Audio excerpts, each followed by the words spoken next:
that's not Daryl was on the other sheet. He was like, oh, you already got that? So I'm like, yeah, then I'm like, oh, sure, yeah. So we got really close. I got straight out. Last night, I was talking to B and Meyer and Pomeroy were like going on the wall, having a little room like. Yeah. Oh, I saw Jim had like right against the wall. Yeah. So I maybe got a little bit worse there.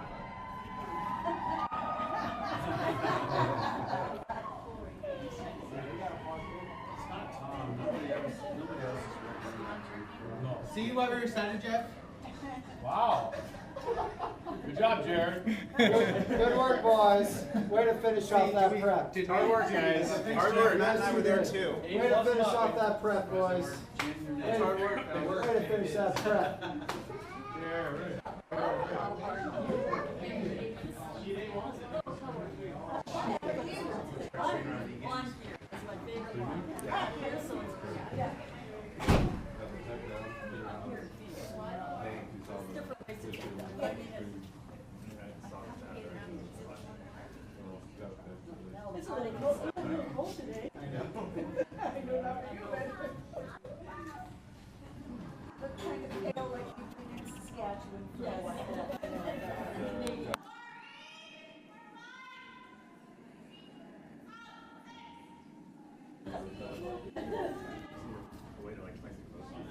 Hello out there, we're on the air. Bringing you the latest action from the 2024 Men's and Women's Club Playdowns presented by DoubleTakeout.com. We're starting things off with a game between Team Hashi of Hollywood Curling Club taking on Team Juillard from, I believe, Coyotes. I'm double checking to be sure.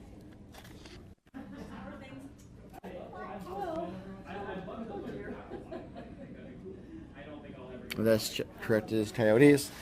The first stone coming from Hashi is a center-ish guard.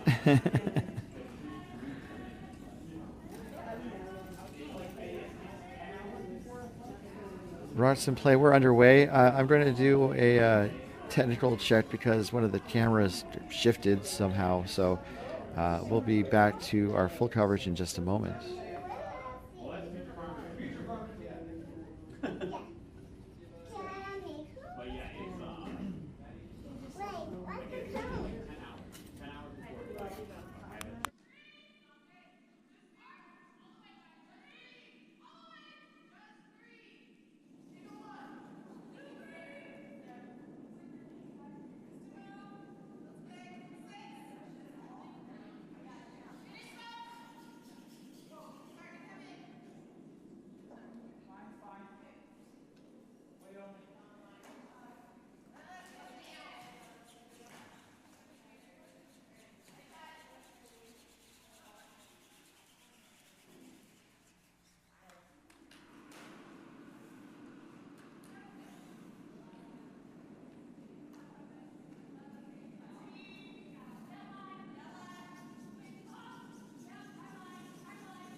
We're back to the action. Thanks for bearing me through the technical difficulties. Apparently a battery came loose on one of the lighting stands, and that was fun. We're now to skip stones. Juilliard's throwing the yellow rocks. Team Hashi the red.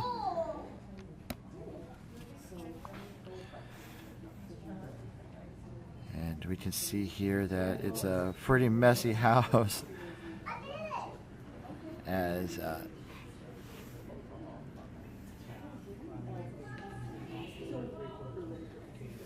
Juilliard pushes out of the hack.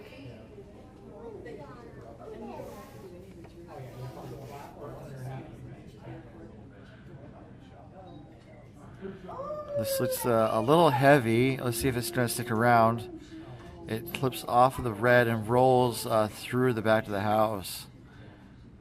So the situation is that it appears that Team Hashi is sitting 2 reds.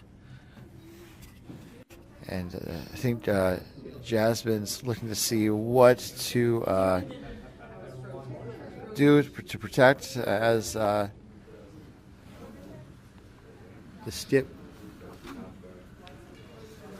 gets set in the hack. Or it's ready to go in the hack, apologies. Wants a little less ice. So it looks like they're going to try and put up a guard here.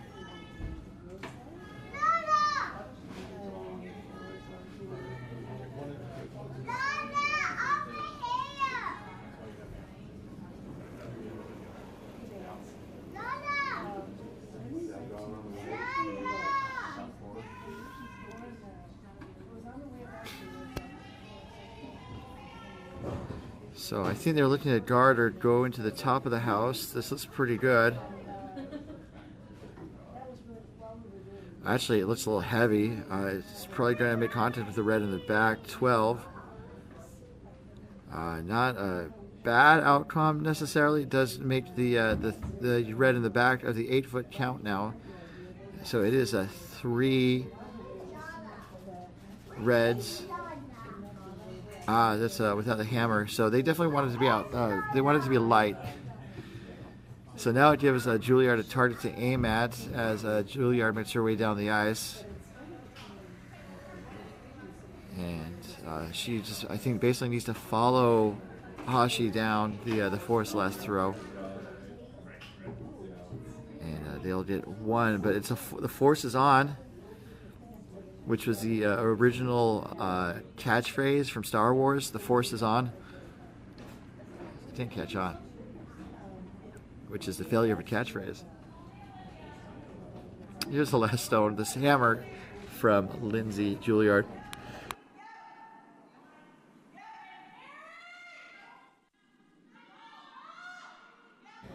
This looks a little wide. It's going to crash the guard. The guard is going to be pushed further into the house. Jasmine swept it to the 4-foot. So it looks to be a steal of 4 to start things off. And we'll be right back with second end action from the 2024 MoPac Men's and Women's Club Playdowns, presented by DoubleTakeout.com.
We're back to our coverage of the 2024 MoPac Men's and Women's Club Playdowns.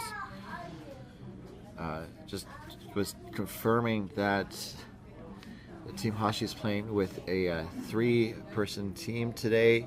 Jennifer Gamboa II is not present at this game. I don't know why, so I won't speculate. Veronica Huerta threw that first lead stone. As we see the lead stone coming from Team Juillard. And that is going to be from Aaron Evans, I believe. And this is going to be a little on the heavy side.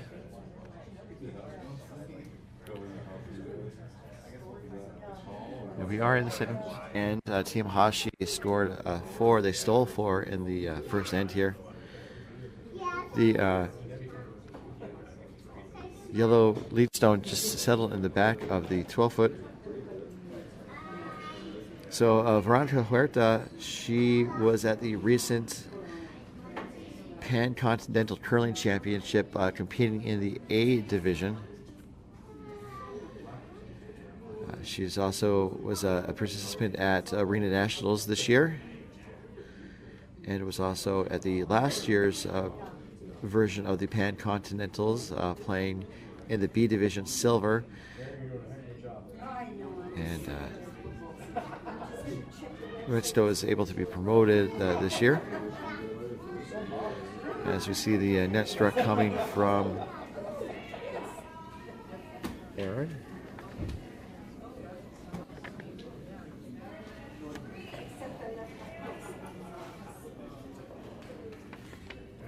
Here, I'll double check the order too. Hashi's playing down 1, and Juillard has a 5-person roster, so I'll double check the roster before I continue talking about the throwing order. So Team Hashi has 2 center guards, and Juillard has a corner guard and a rock in the house sitting shot. So the last rock from Veronica is underway.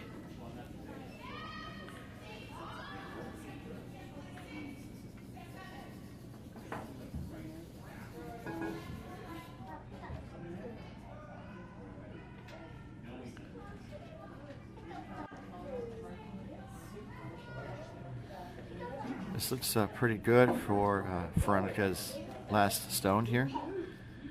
It's going to be buried just right on the button.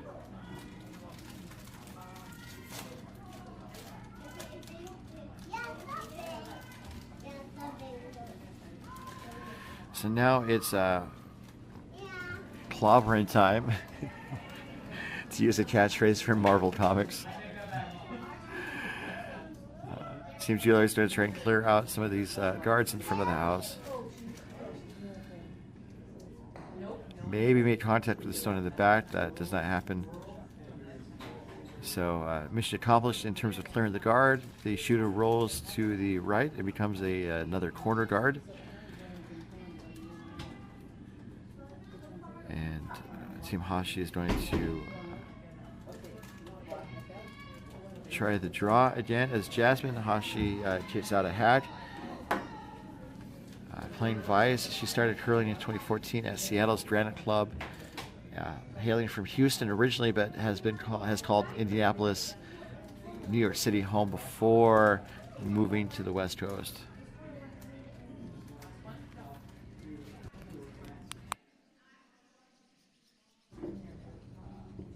And this guard here goes a little deep and over curls, exposing, I would guess, easily about half of that shot stone. And so the second for Team Juillard is going to take it on.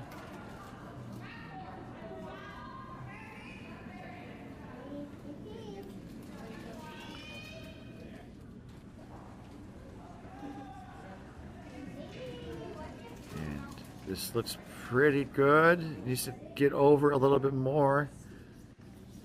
It gets over just enough. It kisses the red, pushes the red out of play, and the shooter rolls through the house out of play.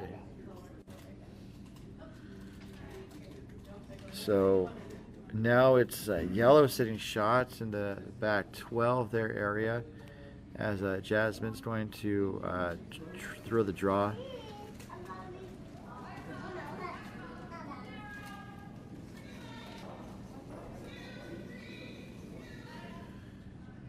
They're saying, I believe they're saying 2 or 3, but it needs to get around that guard. It chips the guard, and then it rolls over to the yellow guards on the right. And so now the opportunity is open for Juillard to, I think, hit and roll undercover. At the very least, get rid of that red that's at the top of the house.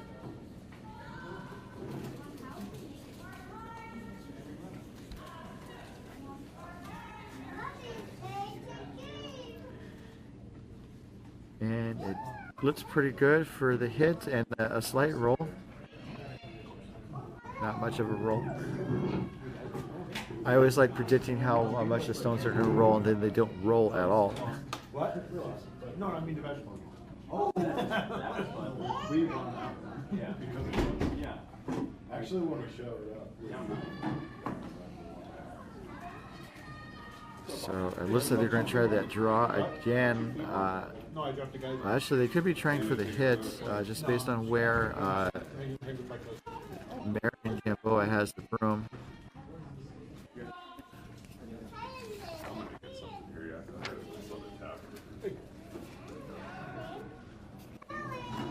Coming.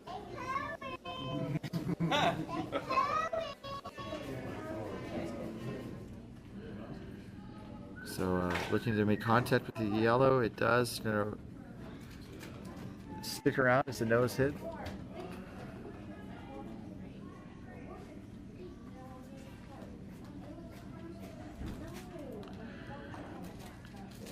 That red is outside the house, and so Julia is going to do a draw here.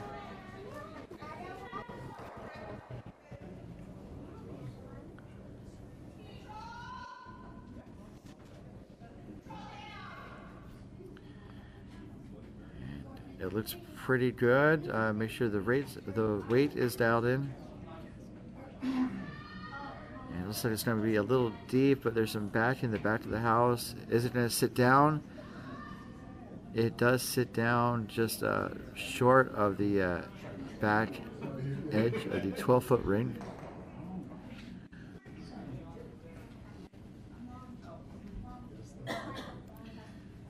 So now we're to skip stones as Marion Gamboa makes her way down the sheets. She's been curling for almost 16 years with Hollywood Curling. Born and raised in LA, an urban planner by day, and plays roller derby with the LA Derby Dolls by night. That's a kind of life right there.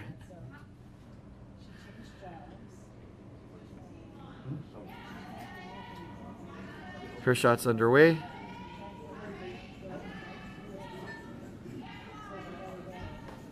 They're sweeping it, I think, making sure to hold the line.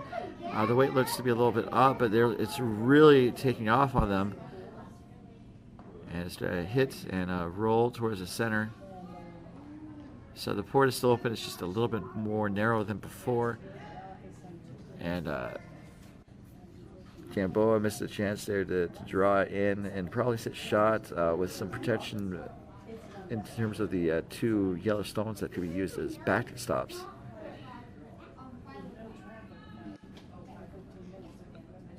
So we're shooting back to the skip stone from Lindsay Juillard. She's been curling since 2007 at the club, loves card games, hiking, and coffee. Her favorite sparkle color is blue. And it looks like they're going to try to draw on this right side from how we're viewing the sheets. Bless you, Brian. All right. Exploded. Almost exploded. You didn't call somebody? Really? I thought I was going to see it longer. And Juillard stones away. I think either looking to guard or looking to draw in. I suggested guard because they might put it in front of the house, kind of where the port is. This is actually it's curling not to a good place. It wrecks on the red and promotes one of the Team Hashi teams to the house. It appears to be possibly shot. I'm going to say it is shot until I see the rest of the overhead view.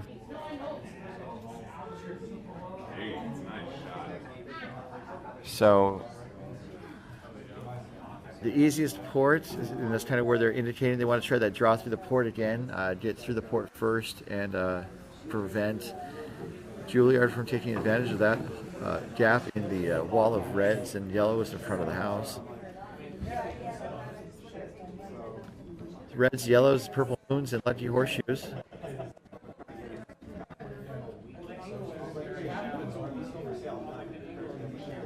So Marion Gamboa gets set.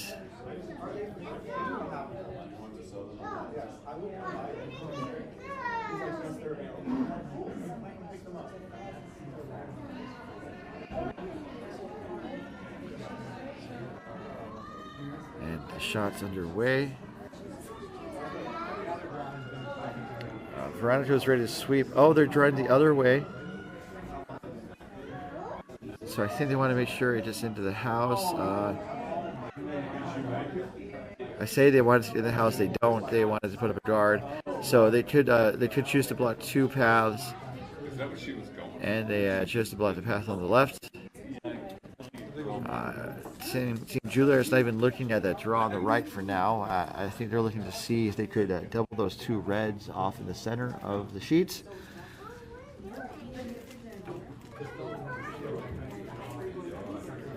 Now they're not doing the double.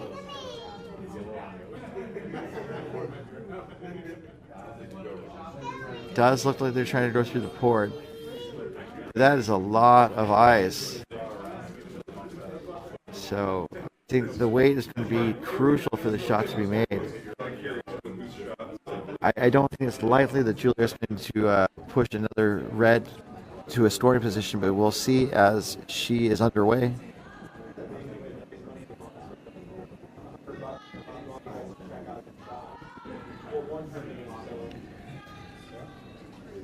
Sweepers are holding the line here.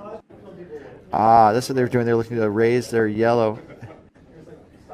That's a pretty good call. It's trying to hit the yellow and be pushed towards the button. And that looks to be good for one. That was a great shot from Lindsay Juillard. We'll be back in just a moment as our coverage continues from the 2024 MoPac Men's and Women's Club Playdowns.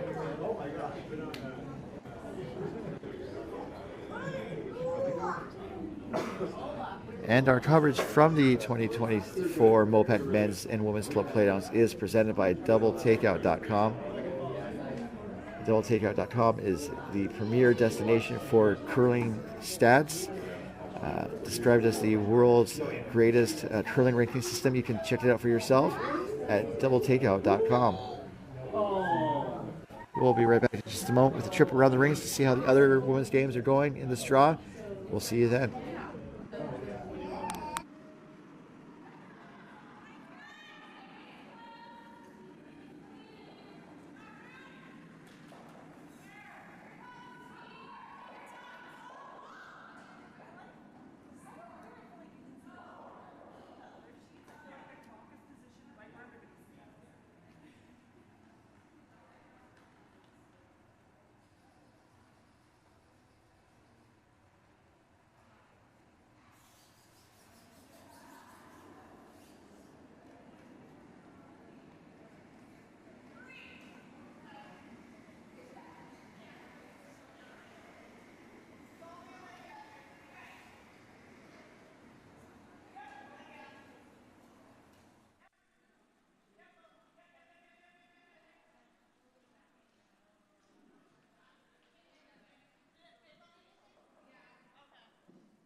And we're back.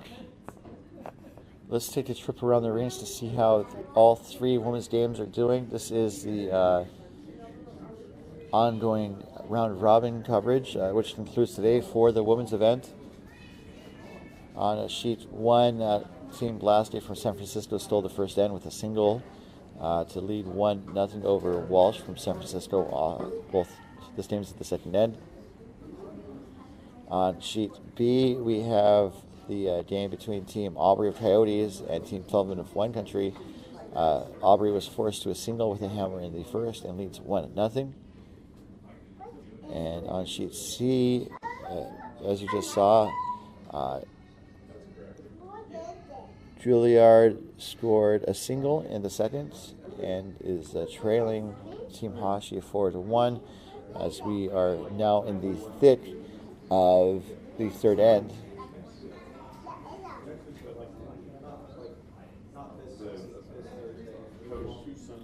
All these scores are being posted to bondspieler.com. Check out bondspieler.com, our host for live scores and some additional results, including standings of how the teams are doing during the event. That's all at bondspieler.com.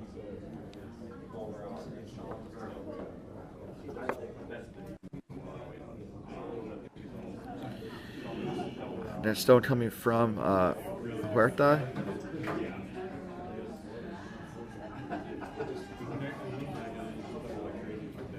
I think they're looking to maybe draw around the center guard if they can. Neither of these guards are touching the center line, so the no-tick rule does not apply to them at this point. The no-tick is a fairly new rule where an opposing team cannot remove the other team's guard if it's touching the center line.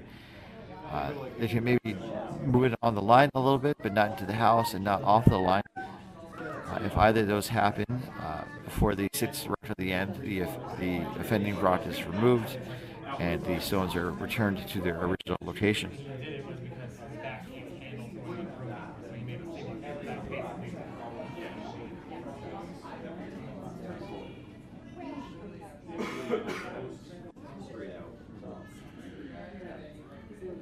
So after Huerta draws to the top 8 foot, Juillard was going to try and draw around on this left side, but it ends up wrecking the guard and rolls to the outer 12 foot. So not a bad outcome for Team Juillard. And so Gamboa is asking, I think, for another draw on the right side here.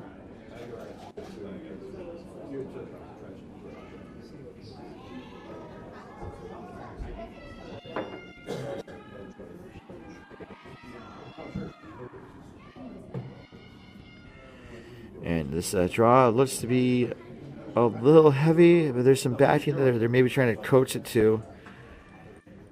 It does hit the yellow. It just pushes the yellow further undercover, and the shooter rolls towards the full 12 foot on the right.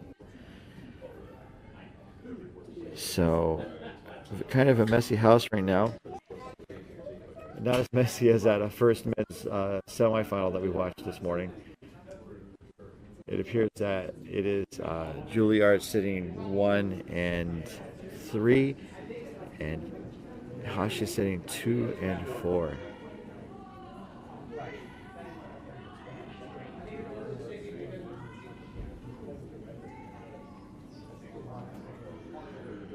The shot here is a little on the light side as Juillard jumps up to help sweep it into the towards the house. It does not reach the house though. It's short, but it's a tight guard on the left side. And so for Marin Gamboa, she is looking to try the draw again.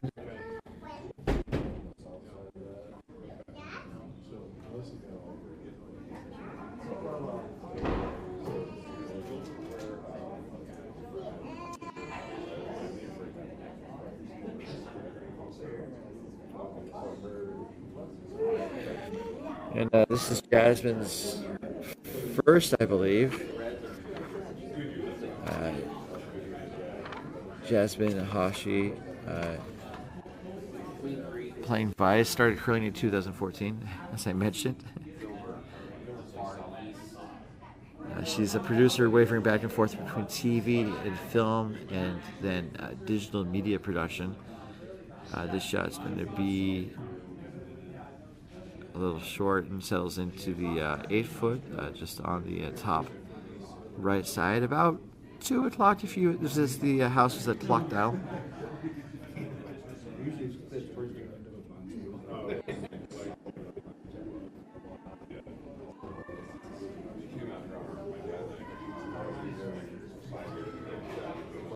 So I think they're looking to maybe move one of these reds out of the way. And this does look close to get 1, maybe 2. It just the 1. It does hit it with enough force to push it out of play.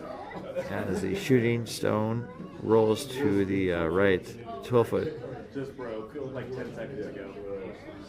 Unclear down there. This is like struggle.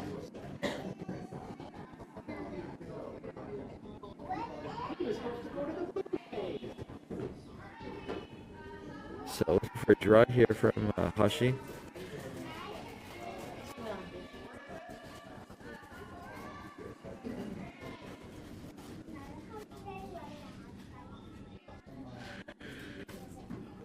This looks pretty similar to her first. It taps the red to the back 8, and the shot is now kind of buried, and the lines seem to favor Hashi over Juillard, but there still are takeouts as possible.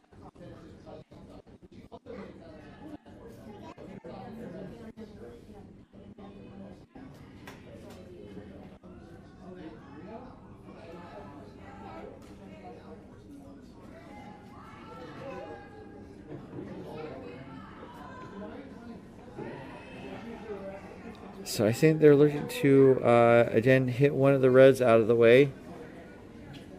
It's a bit dangerous because there are some jam possibilities. And it does indeed jam, unfortunately. Otherwise, a pretty good raise. Just, again, the angles are not in favor of Team Juillard. So now it's Team Hashi sitting 2. And then there's a bunch of yellows and an additional red in the house. So that really changed the end around. I would like something exciting. Right. Yeah. I was a D-backs fan, so I was living. This is over curling, but they might be able to just kind of clip it and then roll to the wing. They maybe should have tried to keep swooping on it to have it roll to be a more effective guard. Just looking at a plan B option there when the shot is not makeable. So Juillard makes her way down the ice. And there is a draw path to go for, and I think that might be what she is looking at. He signed for age 39.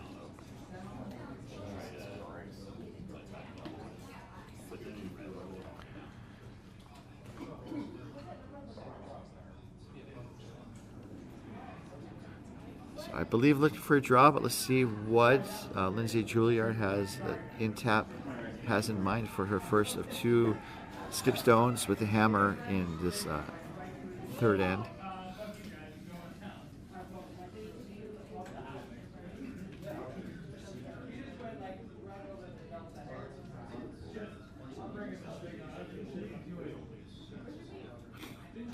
This the line looks really good. The weight is pretty close too, as it does sit right on the button, really close to the pin. That's a great draw there by Lindsay Juillard.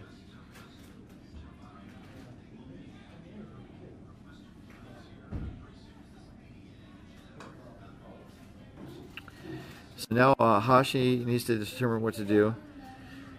They're up 4-1, so I think it's possible they can just like draw it in and just basically kind of close the door on Juillard trying to draw for a second shot down that path. It doesn't close off all the options. There are 2 or 3 other ideas that are from plausible to slightly ridiculous, which is also a setting on my dating profile. Not quite sure how that happened. But the broom's down. I think they're looking to draw again as a guard or to the top of the house. Just cut down the scoring area.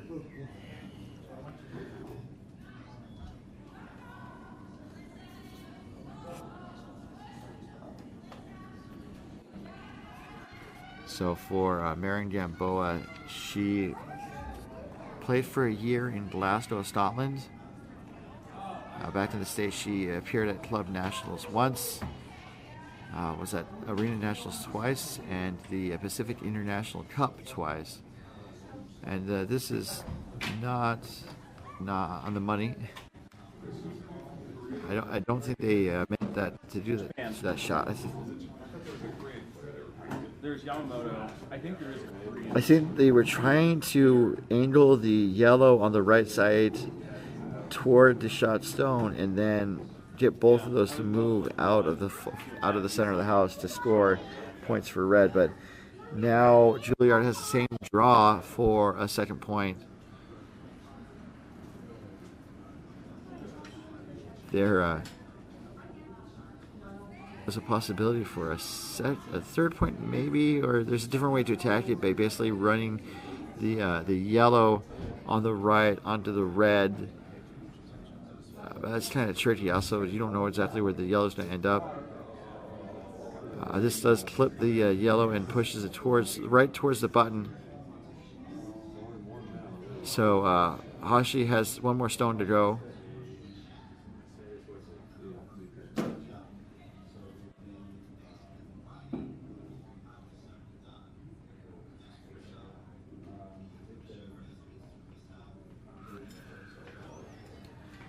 So they're looking at their options. Juillard's sitting 2 buried and locked on, or close enough to it. So they really can't get rid of both yellows, and they're looking at how to maybe get to at least one of those stones.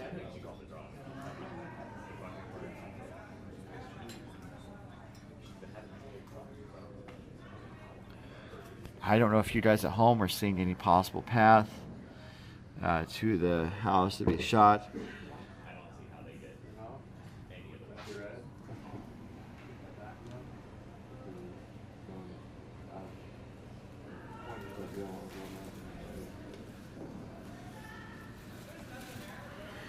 But the broom is out, and we're going to see what Marion has in store for us with her last here in the third.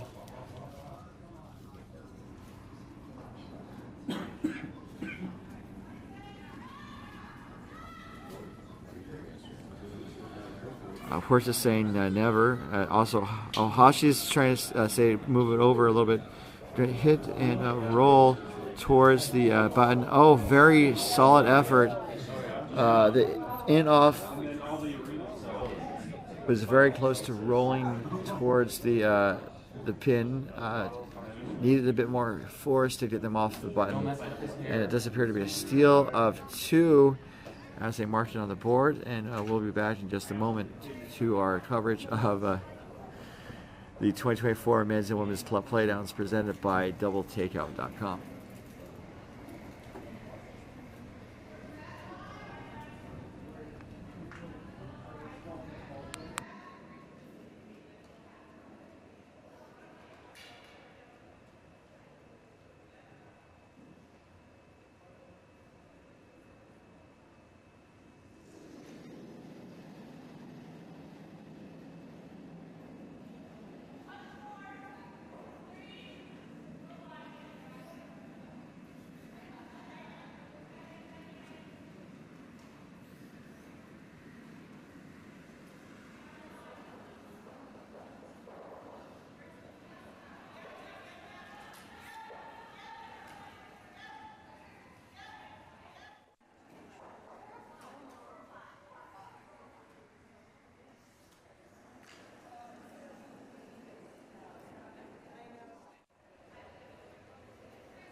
And we are underway with the first rock coming here in the fourth end.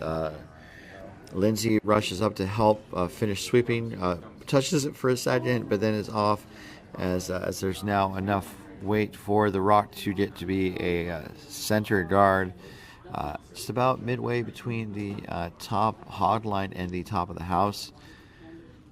And again, the no tit rule is in effect, so the other team, Team Hashi, cannot move that rock off the center line until the 6th rock of the end. And so it does appear that Huerta is being asked to draw around the center guard, as Juillard has climbed back into this game just a point off of the leader here in the 4th of a possible 8 ends of regulation. This rock's going to come up light. It's going to... oh, okay. So this is where the no-tit rule does go into effect. It moved the yellow off the center line, so the offending red rock is removed, and the yellow rock is put back into its original position, just kind of on the edge of the center line. So that is the rules in action. There will be a test later, just so be sure to study.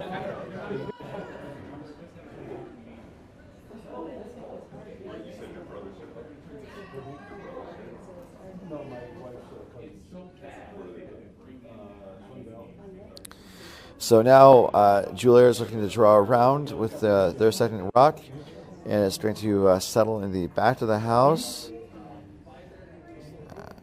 Just the back button, actually. It didn't go as far as I thought it was. And so now Huerta is going to be asked to try that draw again, maybe with a little bit more weight this time.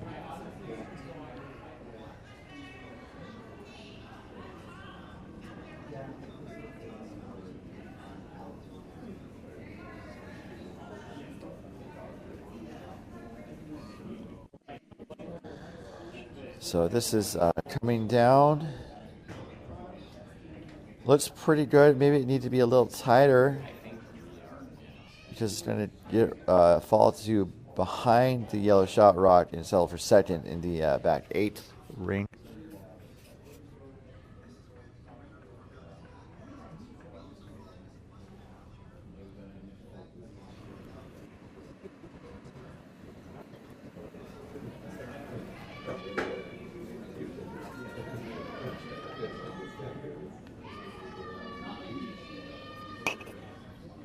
So I think Juillard is going to try the draw round again. This one seems... I said last time it looked like it had too much weight. This one looks a little on the heavy side, but it's not. It's settling down really, really well, and parking on the top of the button. And so now Juillard is sitting two, mostly buried by that center guard. And that's the 5th rock to the end. So now Huerta can clear the guard, and that is what Baron has the broom to do.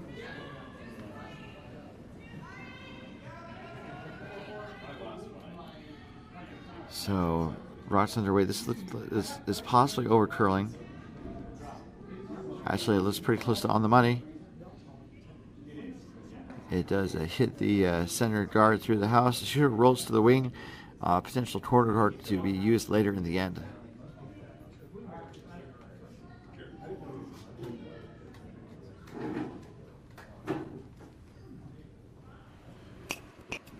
Stone coming from the second for Juillard.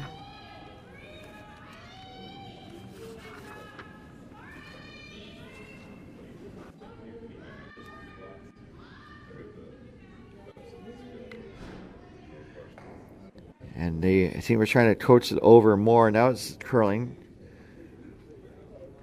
And so they're trying to control the line. Ends up as a centerish guard down the middle. And Gamboa is going to take it on.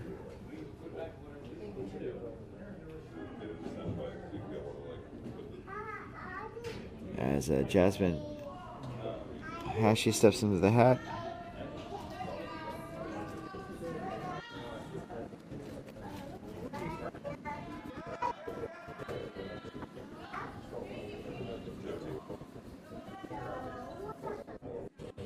Looks like it's going to peel the guard. They definitely don't want it to go into the house. It doesn't really. technically it does, but it was going fast enough to go out of play, and wasn't going to run into the rocks in the pile around the center of the house.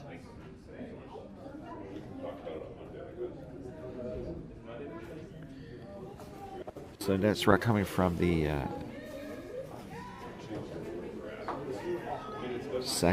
the first rock or the third for Juilliard's team. I think looking to put up another guard again.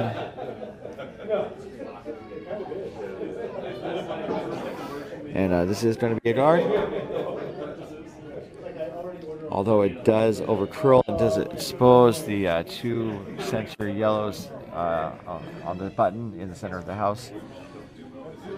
And so Gamboa is asking Hashi to take it on.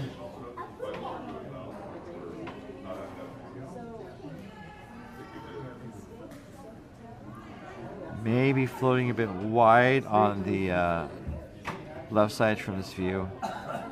Needs to come back a lot, and I don't think it is, as it scoots on by and misses everything.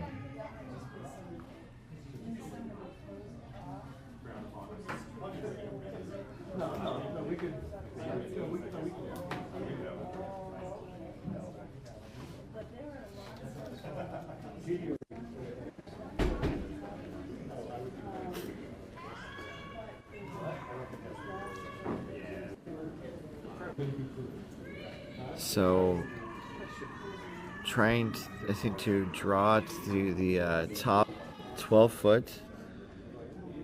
This is the last rock, I believe, from Juilliard's second. And it does end up as a guard in a position that is blocking the path to those shot stones.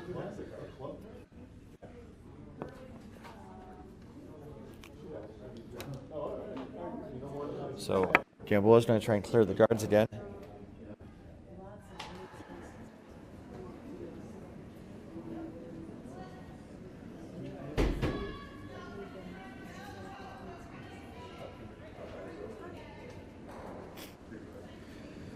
Hashi is still getting set. That's the target there.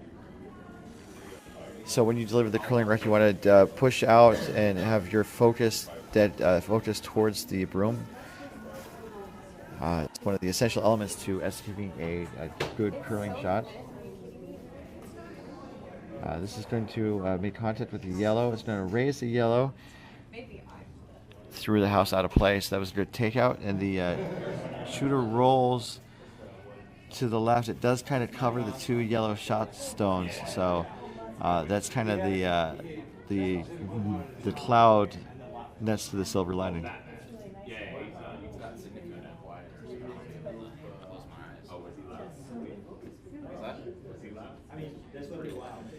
So now we're to skip stones as Lindsay Juillard is about to push out from hack.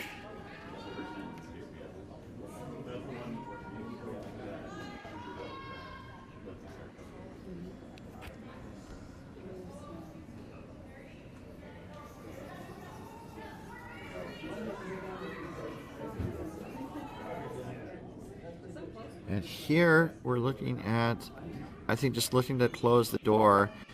They're in a position to steal here, so I think they're going to take it by closing the easiest path to take out those yellow shot stones. And it does close off the path pretty nicely. There's no takeout now at all. And I think it'd be really hard for Team Hashi to take out those three guards blocking the path to the shot stones.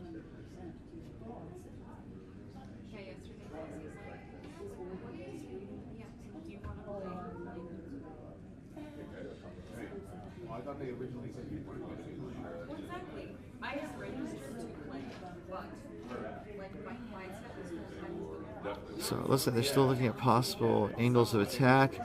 Looks like they're just trying to angle raise the red on the outside edge there towards the two in the house.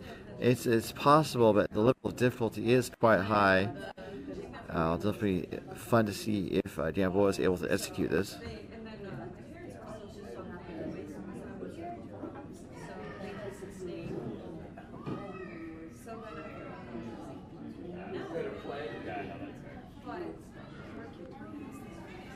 So Gamboa about to step into the hat with her first of 2 skip stones here in the 4th. At the end of this end, we're going to take a 5-minute break, and I'm definitely going to take it with them. It's been a long weekend. Definitely want to make sure I stay fresh for the remaining games this weekend, including 2 more games today, including the men's final, plus the women's playoff game set for Sunday. Definitely please stick around. We have a lot in store, and we definitely want to bring it to you. So the stone clears the guard essentially, hits it out of play, and the shooter rolls towards the wing. So there's a stone wall there. I might as well call it Jackson.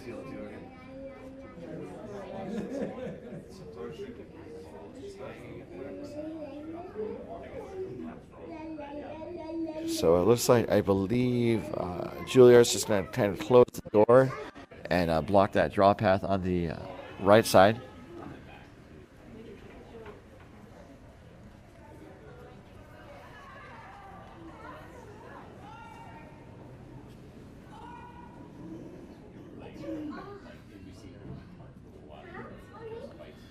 So again, just looking for a guard weight. This looks pretty close.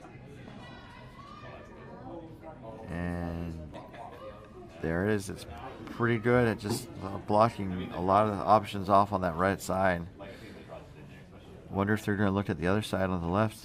I don't think there's any shot there really on the left side.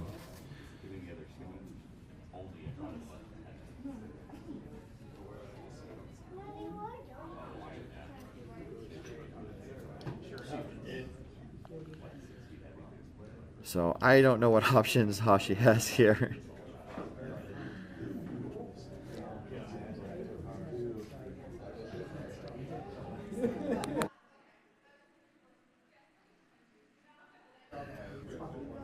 I think they're looking to draw.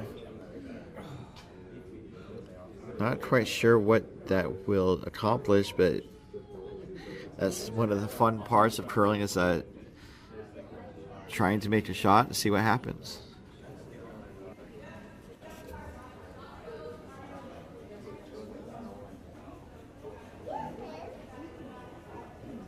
And Gamboa shots away here. First of 2 in the 4th end. And this is a bit upway. I guess they were going to try and do the in-off. And just didn't get over enough. And it sails through the house, out of play. I forgot that red was there. They didn't, which is good, because they were able to try and make a shot on it. Oh, and that was it. So it appears to be a steal of another 2 for Team Juillard. We are in the 5-minute break, so we'll be right back in just a moment. As the teams take a break, we will too. And when we continue, second half action from the 2024 MoPac Men's and Women's Club Playdowns from Coyotes Curling Club, presented by DoubleTakeout.com.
about ready to get underway here in the second half of our feature sheet action.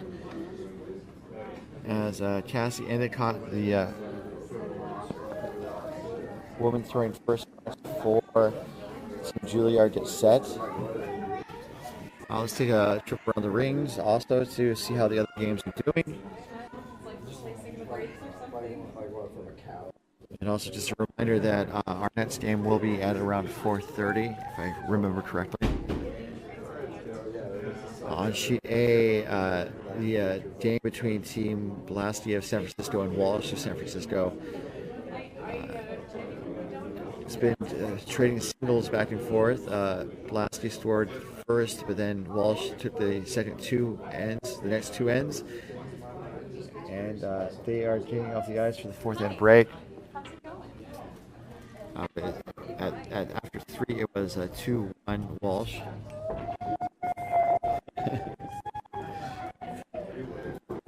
So it looks like Veronica over the rock and then kind of sat on the ice, looking to draw around here on our feature sheets. Our second game between Team Aubrey of Coyotes and Team Feldman of Wine Country. Aubrey scored first, but then it's been Feldman for the next two ends with a single and a two in the third. Feldman is currently up 3-2.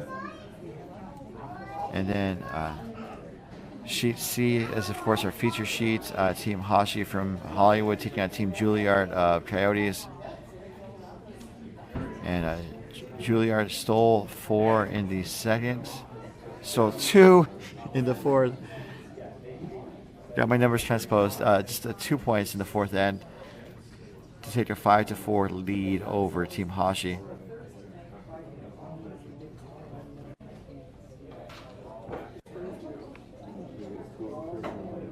So here we are in the fifth end of possible 8 ends of regulation. As we see Veronica deliver her next rock. All these scores are being posted to bondspieler.com, so if you want to see what's going on the other sheets, it's bondspieler.com.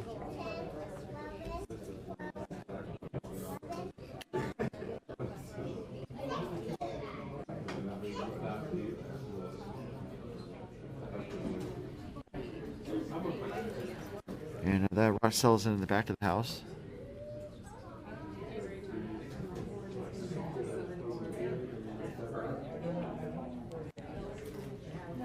So we see in the hat Erin Evans throwing second stones. She's been curling for 2 years. Likes travel, cookies, and team trivia. Dislikes most fruit, apparently. And her favorite sparkle color is silver.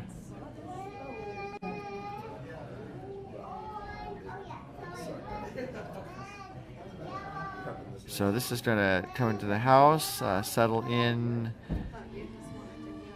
just outside the 4-foot ring. There is a double possibility, and Marin has the broom down for Veronica Huerta to take it on.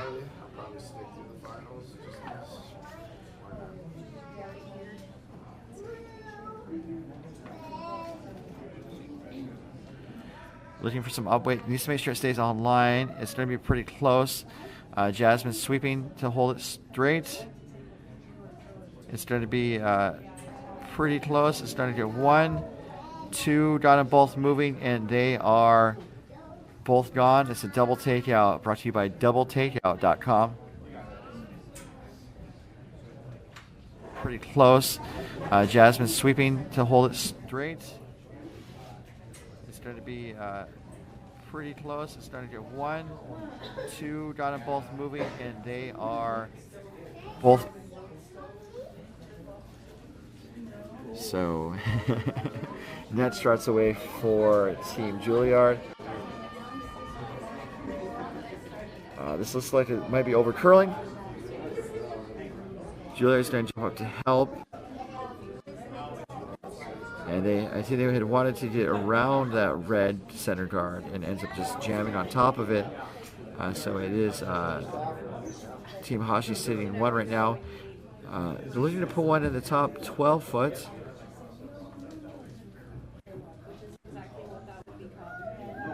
which I think made sense. I was looking at some of their options, and they could try and split the rings, or they could go to the middle now. I think going to the middle now makes sense because both teams have found it challenging to get around the center guards and stick around in the right in the center of the house. This one's coming up a little light. Marin's jumping up to help, but it's not going to get there. It's going to settle in as a 2 guard in the middle third of the guard zone. You're going 90. I know.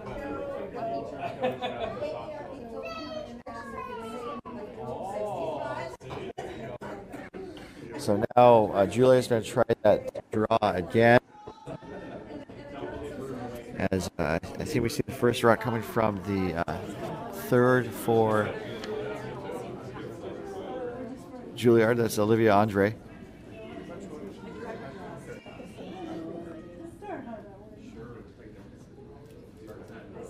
This is wide and a little light, but it's going to get to the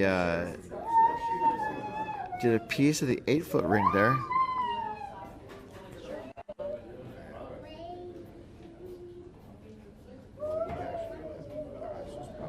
So I think the Jasmine's going to hit and roll, or just hit. Hit and roll would be the nicest outcome, but at the very least a hit. So working to hold the line. It's around the guard, so it's around the guard as soon as they went off. And hit and roll. If you open up a textbook, you would see a photo of that shot. Which is kind of weird for introduction to fluid dynamics, but there we go.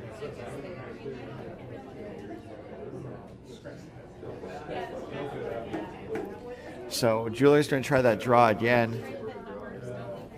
Olivia has been curling for 4 years. She likes cats, crafts, and curling.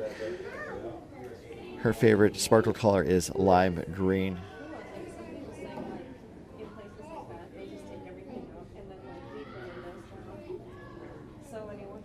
So this is hanging out wide again, but it starts to curl right around there, and it looks like it'll settle up pretty nicely, but it is going to be mostly open, and by mostly open I mean almost entirely open. And Marin wastes no time calling for a takedown shot from Jasmine Hashi. This asks for hack weight. It looks pretty close.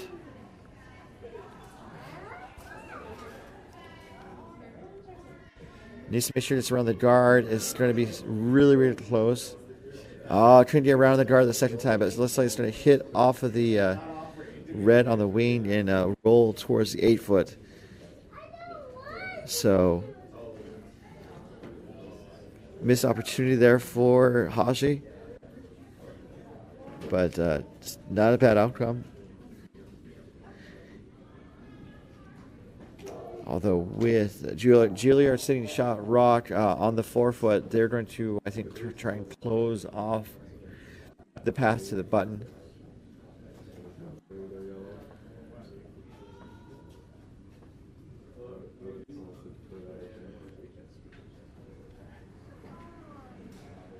And here is Lindsay's first here.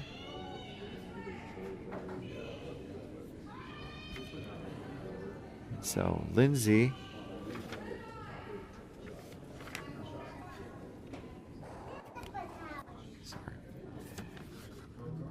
Lindsay's been curling since 2007.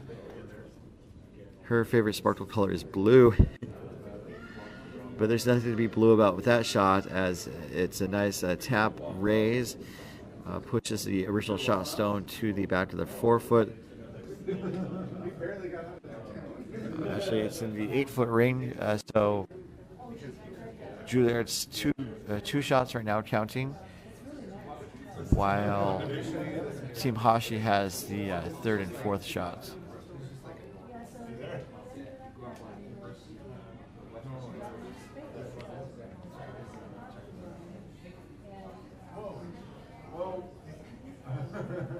You see that? No, it dodged. So I think looking to take out at least one of the Juillard yellows. This is the first of 2 skip stones from Marin Gamboa.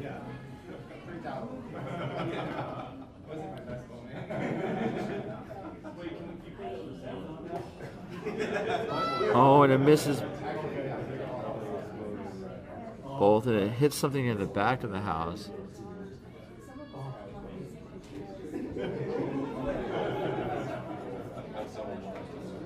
So it looks like it hit the red on in the 8-foot, and just kind of caused a little chaos there. But it didn't improve Team Hashi's situation. Juillard is still sitting 2 points, and I think they're going to try and close the door with the guard this time. Although they could maybe try and come in again for a 3rd point. I don't think they will, though.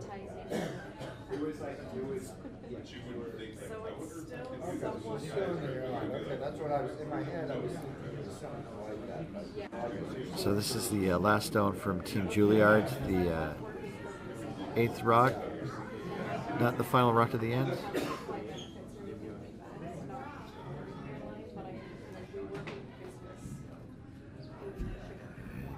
Based on the way, I think they're looking to tap and raise the yellow again, but it's actually over curling and hits and rolls as a cover for that yellow shot stone.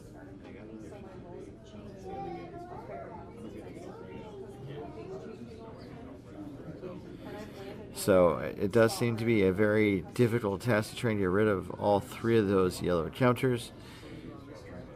And it's interesting to see what Team Hashi and Skip Gamboa choose to do.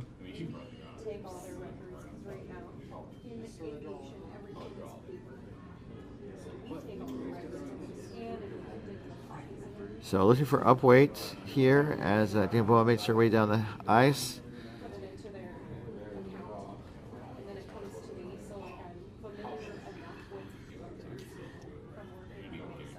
And looking for some heat, although Gamboa took a look down from the other side, the delivery hack, and is coming back down to further discuss the call. And just curious to see what they were talking about. I think they were saying that the shot's not there on that side. And so they're looking to try a draw, which is going to be slightly tricky because I don't think anyone's been down that path very much in this end. Although I think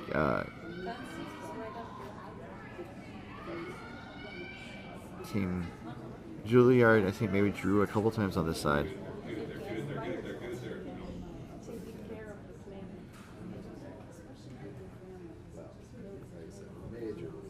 So Gamboa gets set in hack. And here we go, the last shot of the 5th end.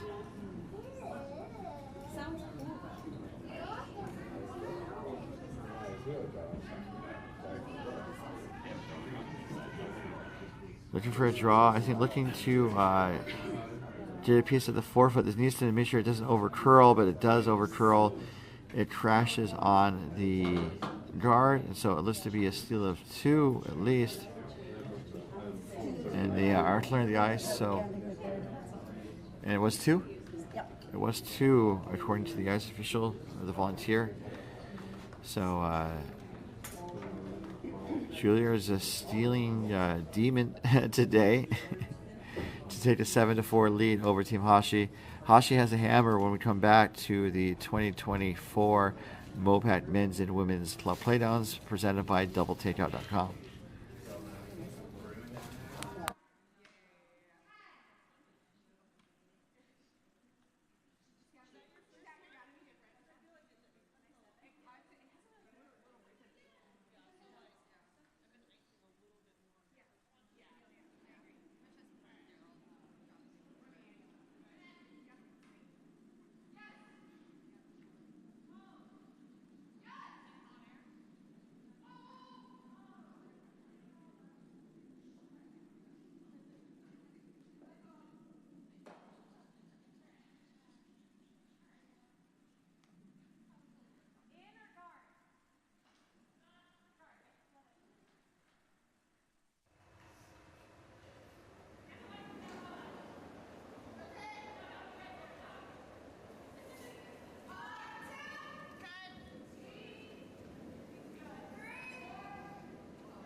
And we're back to our feature game coverage from the 2024 MoPac Men's and Women's Club Playdowns presented by DoubleTakeout.com.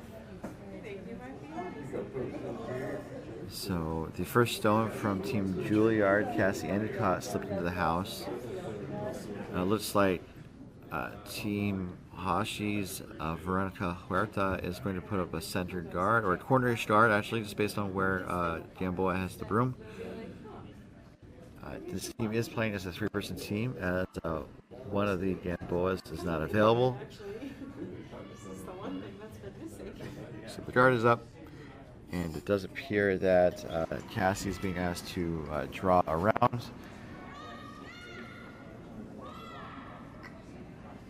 Her favorite sparkle color is purple, if I've not mentioned that before.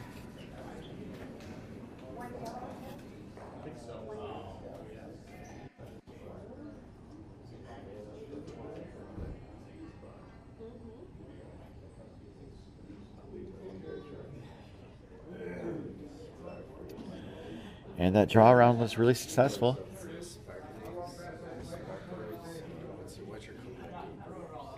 So now the play is drawn into the rings as Gamboa is asking Veronica to start hitting some of these yellows.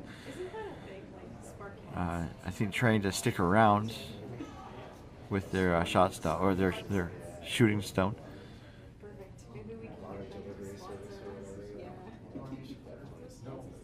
This is a bit wide. They're trying to hold the line. It smacks the yellow up top, but pushes it under the cover, so it's still Veronica sitting. Sorry, Juillard sitting 2.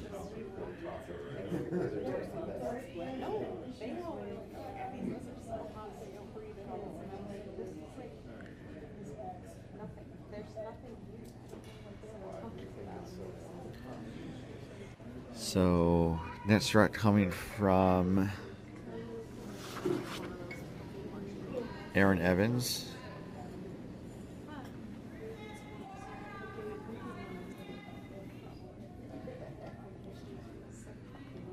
I don't know.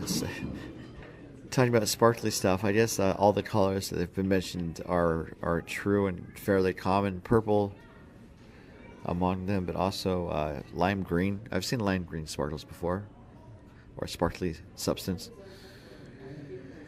So Aaron puts another rock into the house, and again, Huerta is going to try and take it on.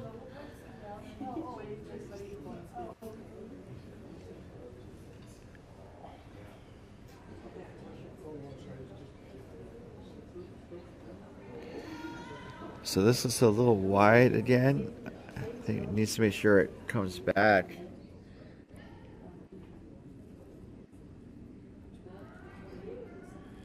And it does not. So it appears the U.S. is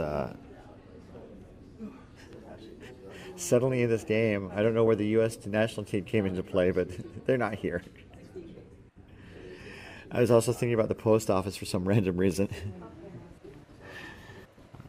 'Tis the season to think of the post office? I don't know.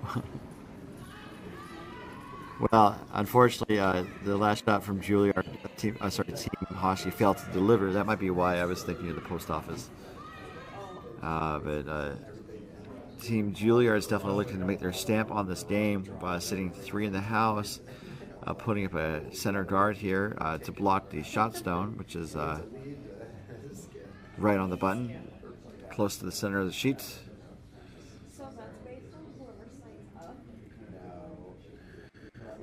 So again, they're going to try some demolition action via Team Hashi.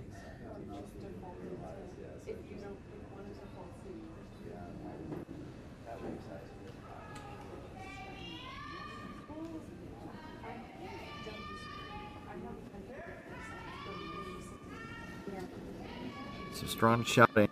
Let's see if it pays off. Needs to get over. Might not get over enough.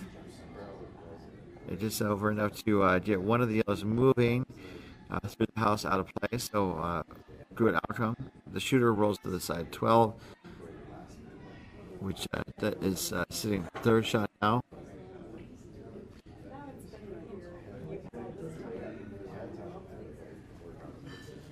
So Team Juillard is looking to see where to place their next rock.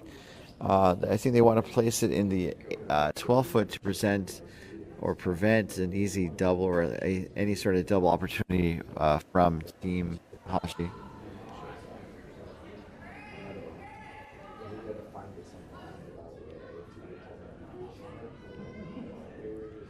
This weight is up. Oh, so they're looking to hit and roll. That was a call. And it does hit and it does roll to the 8-foot fully buried or close to it. And so again, Jasmine's being asked to take on this takeout or appeal.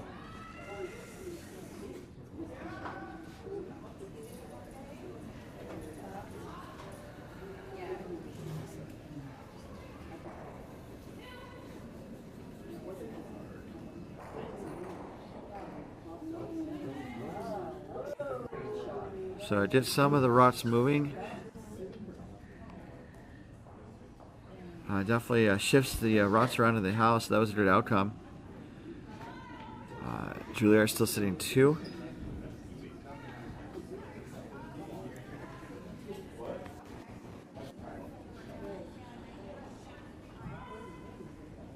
And it looks like Juilliard's asking Olivia to draw around on the right side from this view.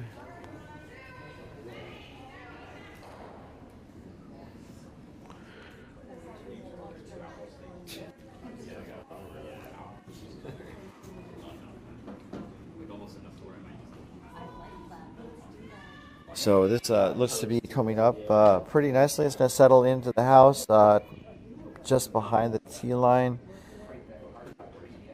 to the back 12. I imagine they probably would have liked to have kept it higher, but it was still a good outcome. And now Team Hashi is looking to try to take out those yellows that are now open on the left side of the sheet.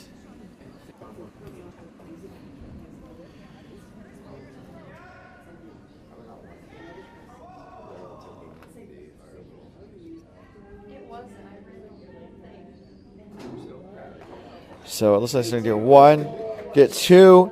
It's going to take them both out, and the shooter's going to stick around. That's another great double takeout presented by doubletakeout.com.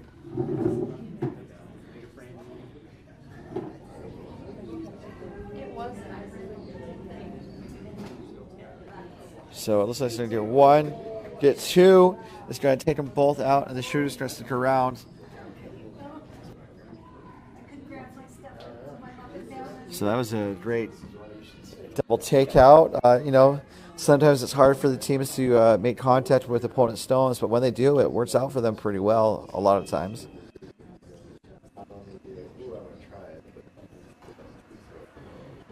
So we are now to skip stones. This is Lindsay Juillard with her first.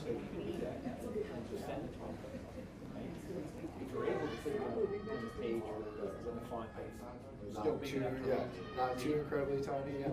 I'll mess around with it. So it looks like it's going to hit the red, push it through the house, out of play. The shooter is going to roll to the outer 12-foot in the back.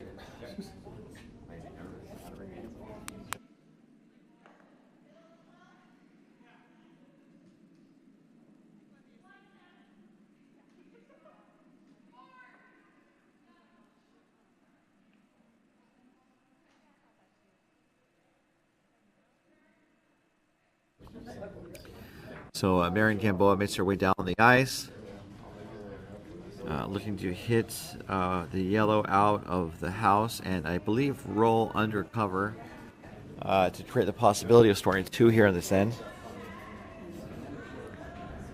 Trailing by 3, this is Marion Gamboa's first with a hammer in the 6th end.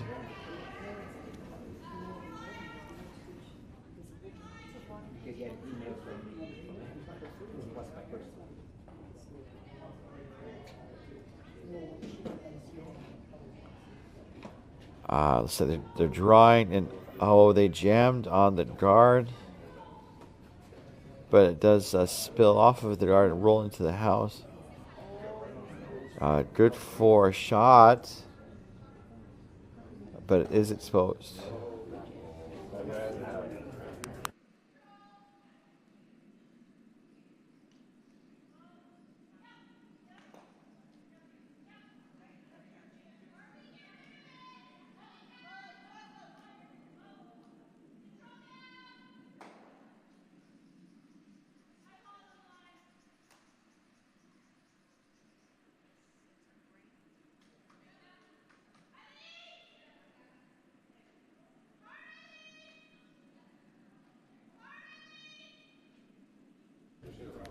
So the broom's down as Lindsay Juillard makes her way to the hack. And again, I think just looking to hit the red out of play and leave Team Hashi with 3 in the house to try to score a single point. So this looks pretty close. It's going to hit and misses the... Oh, it does jam in the bat. Just one of the back. Yellow was out of the way, but the red also goes through the house out of play. So now we're down to the hammer, the last shot of the 6th end.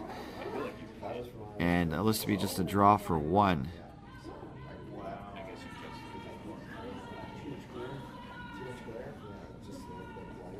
And they have enough eyes. They want to make sure it doesn't wreck on the guard at the top of the center of the scoring area. It's a guard.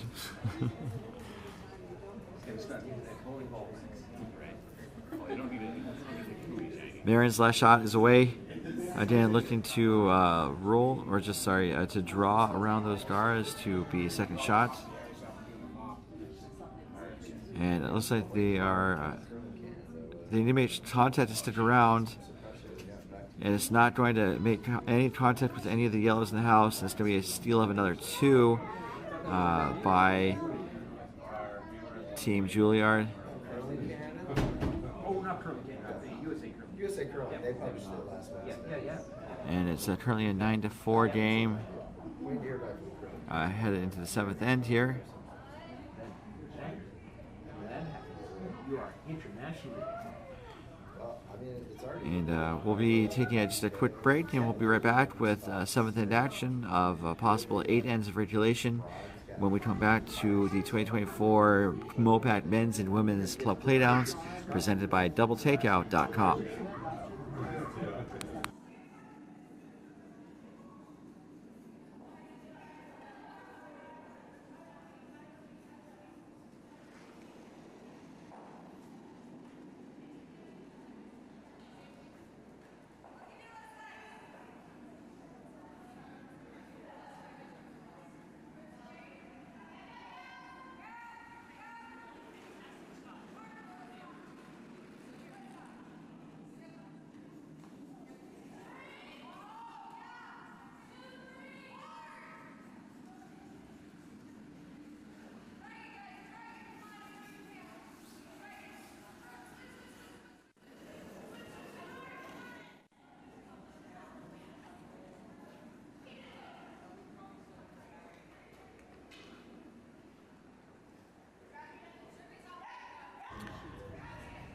Okay, we're underway here with the 7th end, where Team Juillard has scored 9 unanswered points.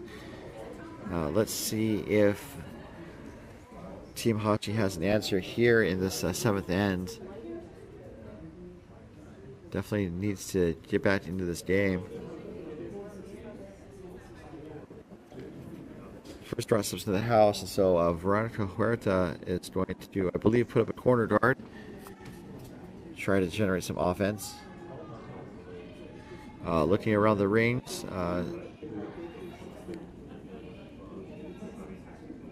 interesting situation on sheet A.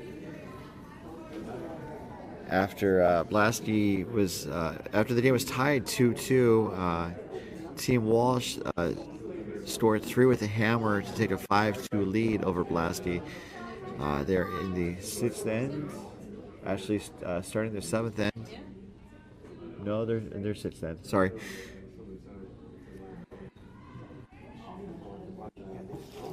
So on sheet B, the contest between Team Aubrey of Coyotes and Team Feldman of Wine Country. It's been back and forth, but Feldman scored a single with the hammer in the 5th to take a 4-2 lead over Aubrey. And then sheet C is Hashi of Hollywood taking on Team Juillard of Coyotes. And the score is, as you see it, 9-4, I believe.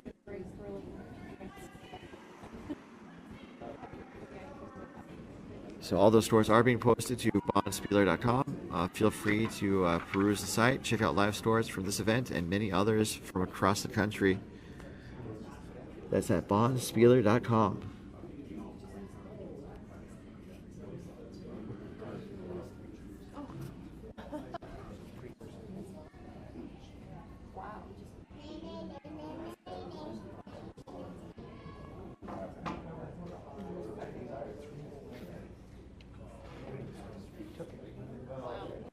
So Juillard has 2 yellows counting in the house right now.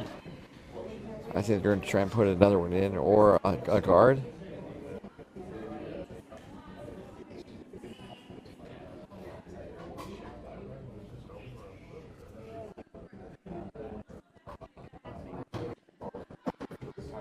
This is going to roll into the rings for a 3rd shot. And essentially, I think just forcing Gamboa and Team Hashi to start hitting at this point. And that seems to be what Gamboa is called for.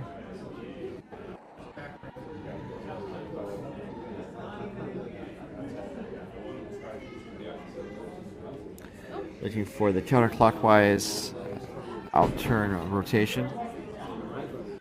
This is over curling. I would maybe start sweeping a bit.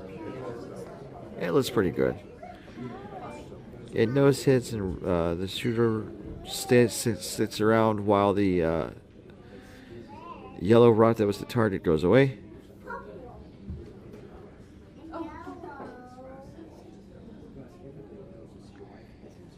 So next rot coming for Team Juillard.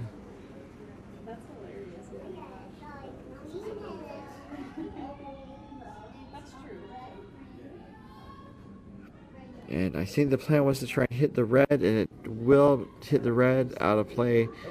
The shooter will also roll through the house and sit in the back. Not scoring, but still in play.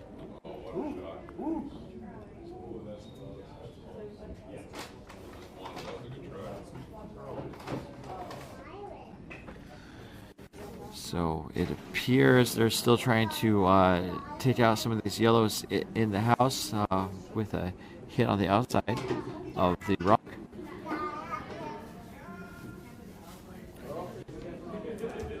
Don, we need an official.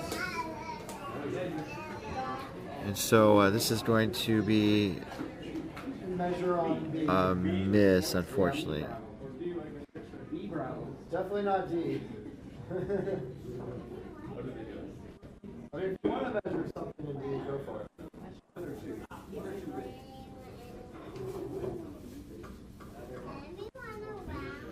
So now the opportunity is pretty wide open for Juillard. As the shot's away.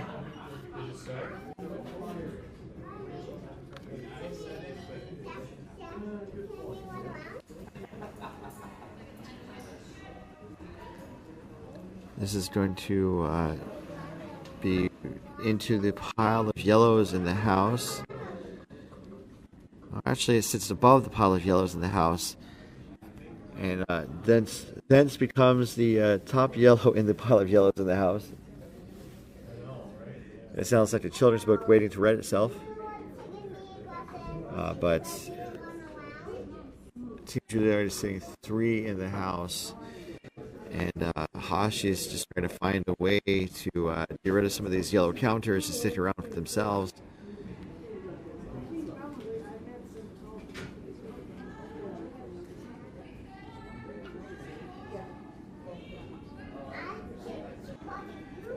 So this rock from Hashi. It's past the high guard there. And now they're sweeping to hold it straight. I believe they wanted to make sure to get around those yellow protector rocks. But it actually stays above it into the top of the house.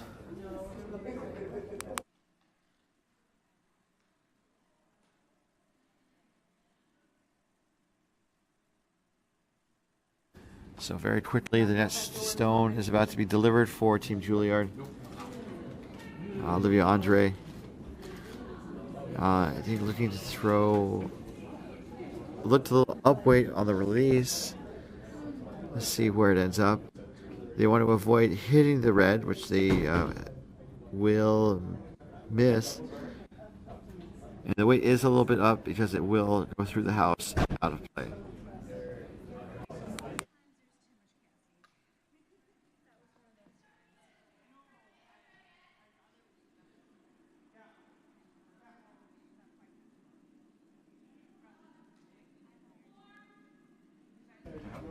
So the broom's down to try the draw. This is a interesting port. It looks fairly wide, but the stones are so standard apart from each other.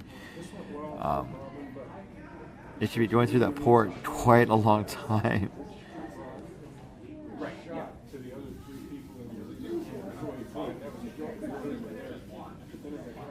This looks like it's obviously past the high guard. It is going to chip off of the red guarding the top of the house and roll wide. So it is a red that is third shot for now.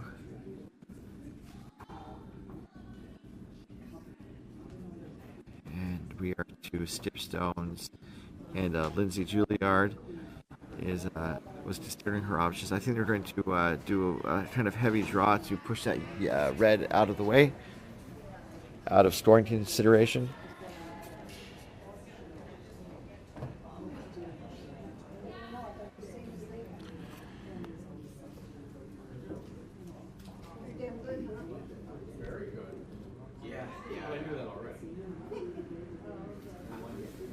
So her shot's away, looking to draw around the guard and hit the red out to avoid giving up a multiple point score. Looks like there's some good scores going on here.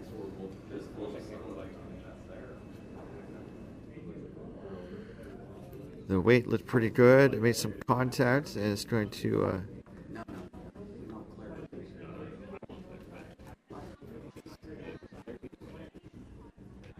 hit something. Let's see what happens.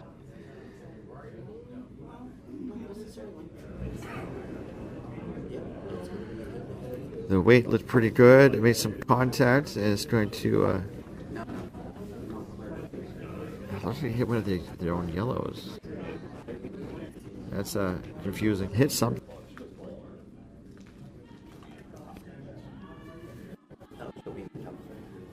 So Juillard is sitting 1 and 2 right now, I believe. And then there's a single Hashi red on the edge of the 4-foot that they're hoping to make into play. As Marin Gamboa makes her way down the sheet to throw her first 2 skip stones in the 7th end. And if people who don't know curling may not know, teams can choose to resign early if they feel the game is over in any way. So Gamboa is throwing some heat. Let's see what it does. Oh no, it got through. It's going to get 1, and just 1 out of the way does change the situation slightly. Especially because that was one of the red counters that was touching the 4-foot. So it's now, looks like Hashi is sitting 1 on the wing, and I think perhaps based on where the broom is for Juillard, that they might be trying to draw to the red shot stone? We'll see. Last rock coming from Team Juillard without hammer.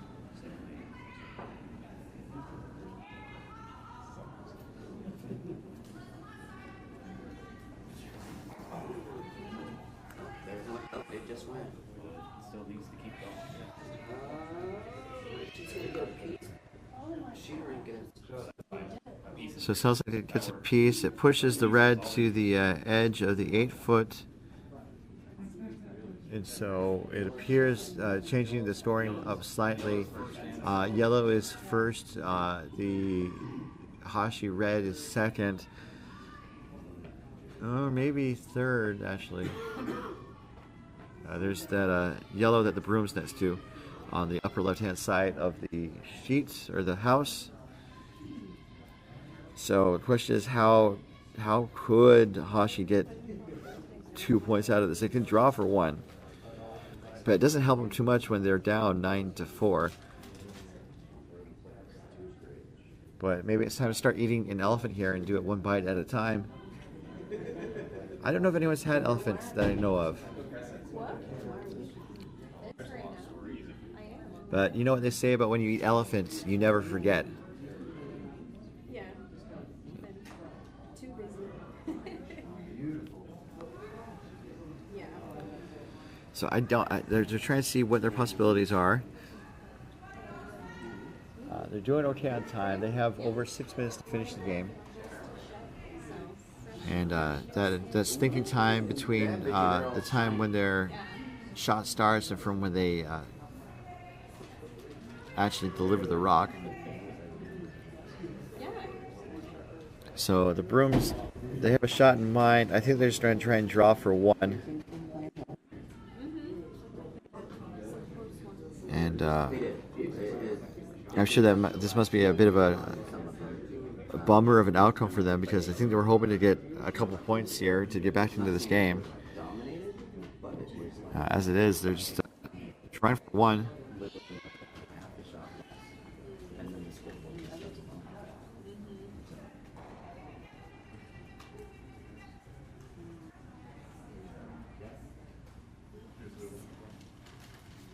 Here we go. This is the last rock, 7th end.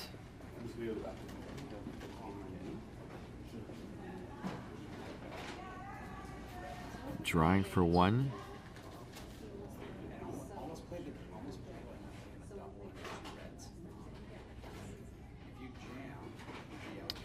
It's past the high guard. Needs to make sure it stays straight enough to get around the red that's in the top of the house. It is.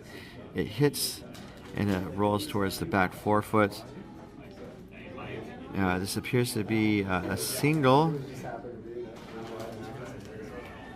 And waits for them to post the score. And they are also appearing to play on.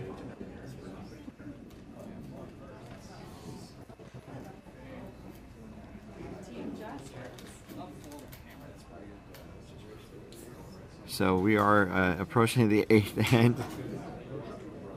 And we'll be back in just a moment when our coverage continues from the 2024 MoPac Men's and Women's Club Playdowns presented by doubletakeout.com.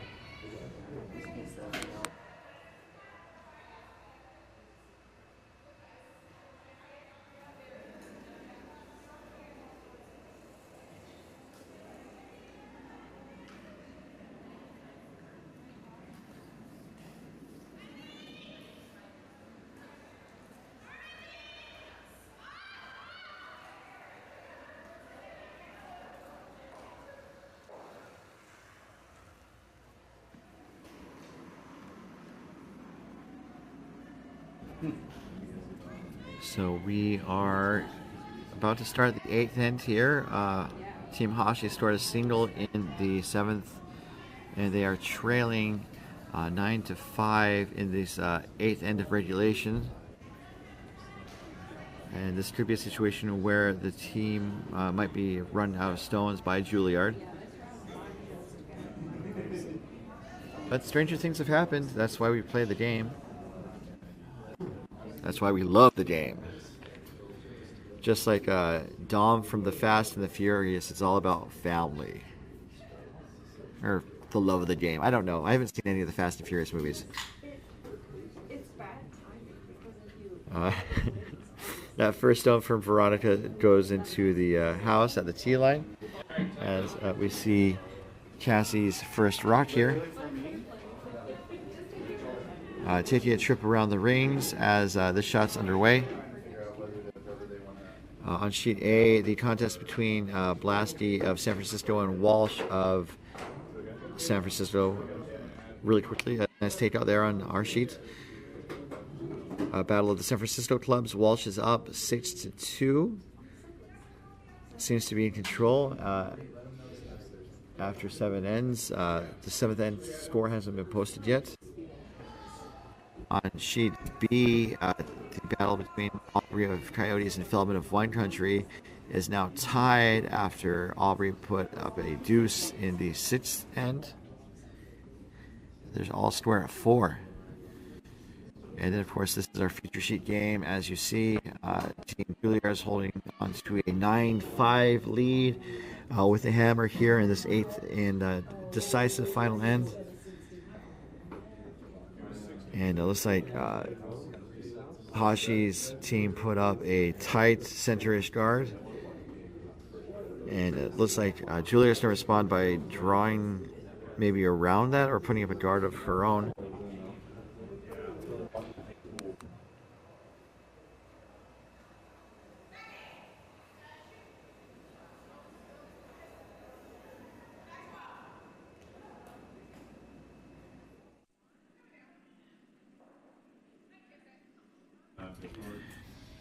This is looking at a little bit up weight. It's probably maybe going to crash on the the yellow in the house. It does roll under the cover of the center guard that the opposing team put up.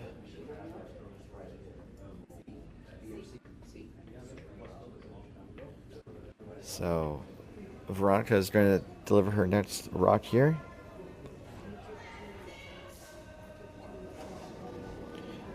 And again, Team Hashi needs 4 to tie, 5 to win.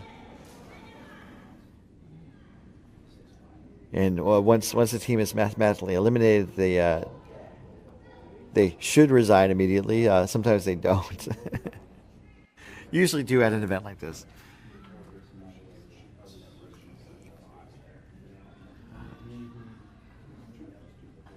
So the Hollywood team is now back to playing on arena hockey ice, but for a time they were on dedicated ice.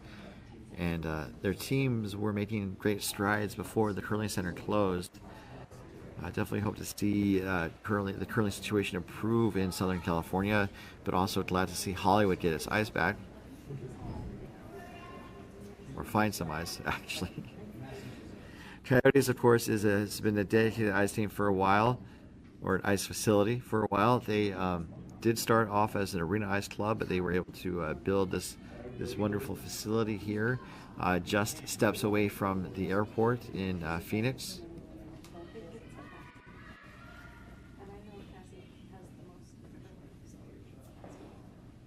And it's also kind of fun to say there's ice in the desert. So, next rock coming from Team Hashi. Every rock from this point out basically needs to count or it's game over. And so this rock, I think they just want to tap one of the yellows back.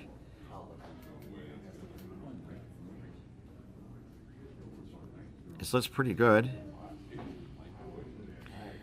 Needs to sit down.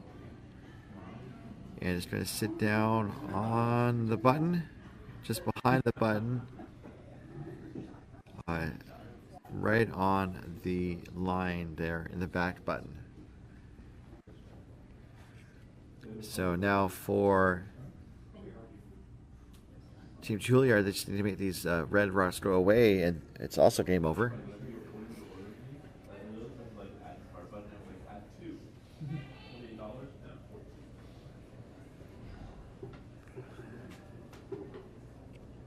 And I think just looking to draw in. I would be hitting or throwing through at this point, just given the score. But it's also good practice for these shots, so to see what else I can do, or maybe try different paths and stuff. This does choke off the button. It reduces the scoring area to just essentially the 1 foot white circle that is the button. So I think this is the 5th rock to the end. So what I said before applies more so now for realsies. Every rock from this point out needs to count for Team Hashi. And so it's gonna, looks like it's gonna make an impact on the yellow. Just one of the yellows gone, and the shooter's gonna roll to the wing. So Hashi remains alive for now. And you don't need a doctor to know that for sure. But there is a $20 copay.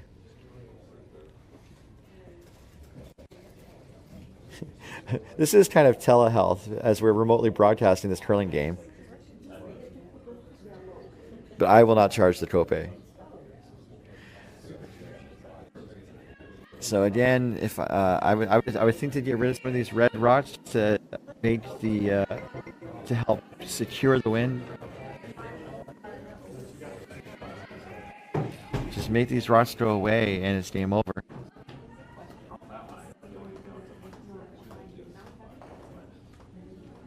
So it does get rid of one of the red rocks. There's 2 in the house for Team Hashi. One appears to be shot a rock barely. And they're looking to see what they can do to secure. They need to steal the tie at the very least. And then maybe steal the win either in this game or at the extra end.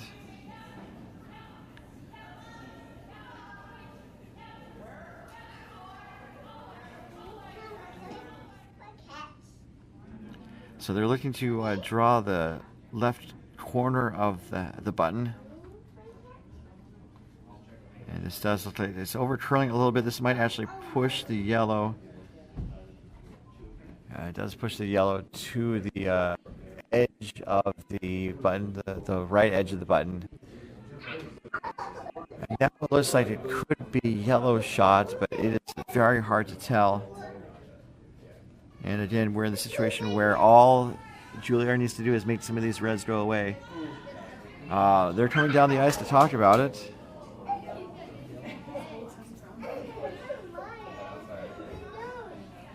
Kind of interested to see what the discussion might be on the ice.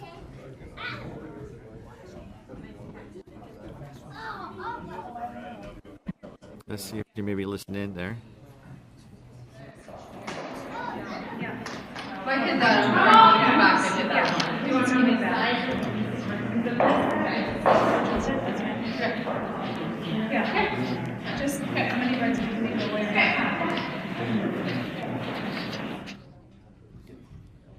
So I think they were just having a discussion on the angles to attack the stones with their net shots.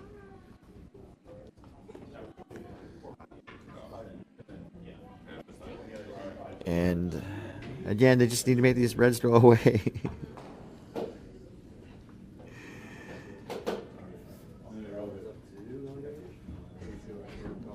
And also, they make the reds go away. They also will open up the center of the house. There's different angles of attack. They're definitely holding a full house. If this was a card hand, they got 3 queens and 3 of spades, I guess.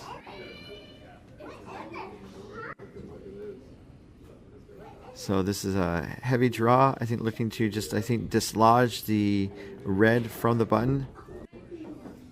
It does not do so, but it does settle in for shots. It's very nestled and protected. And I do think it's going to be super difficult for Team Hashi to get rid of all the yellows and keep the reds around, but that's why we play the game.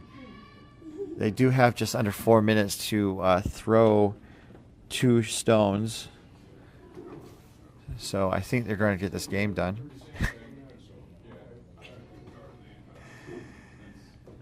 And again, you usually take about 3 to 3.5 minutes to play it in, so they have plenty of time.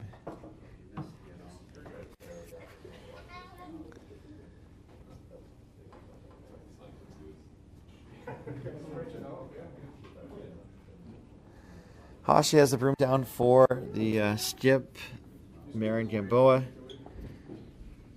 Again, they're playing it as a 3-tet or a trio. I don't know why I said 3-tet, but there we go. I think looking to hit the red onto the yellow. As you can see, sorry, where the broom is. So red onto yellow, and then maybe roll over to the side on the right and stay alive.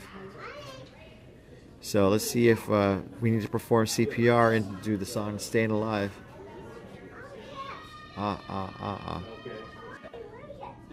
So this is curling a lot to the right, a lot more than I thought it was. Starting to get one yellow moving, but the red also shoots to the side. So they're technically still alive, but the question remains: how do you get rid of 3 yellow stones, especially since yellow is now shot? Yellow's now shot plus 3rd and 4th rock, while Team Hashi is 2nd, 6th, and 5th, I believe. So yellow is 1, 3, 4, and red is 2, 5, 6. And so just need to move some of these reds out of the way. Definitely don't want to create an opportunity for Hashi to steal 4. And here we go. This is the first of 2 skip stones from Lindsay Juillard with a hammer here in the 8th.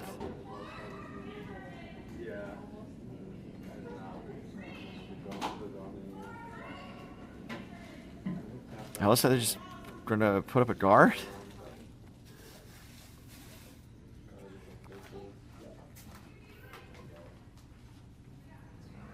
So definitely does accomplish its mission. And I keep pushing this table. I don't like this table very much. Sorry, our production studio is on a high top table here. So Team Hashi does call us timeout. Let's see if we can listen in and hear the discussion.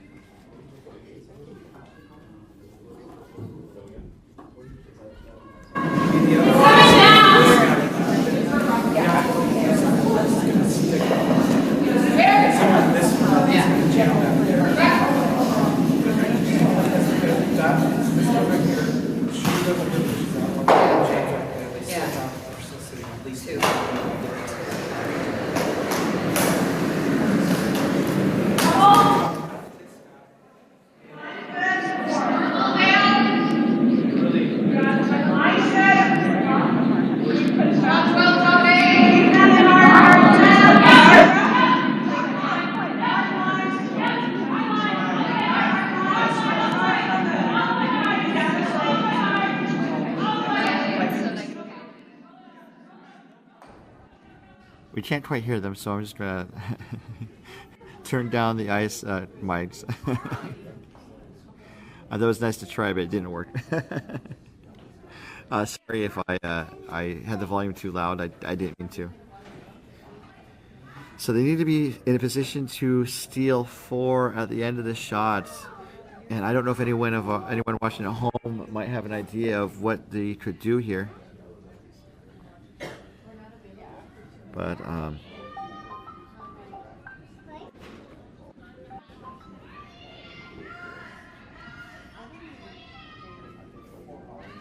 so it looks like they're going to try and smack the red, get the 2 yellows moving, maybe scoot one of the yellows, the yellow on the right to the other yellow on the right, and get them both moving.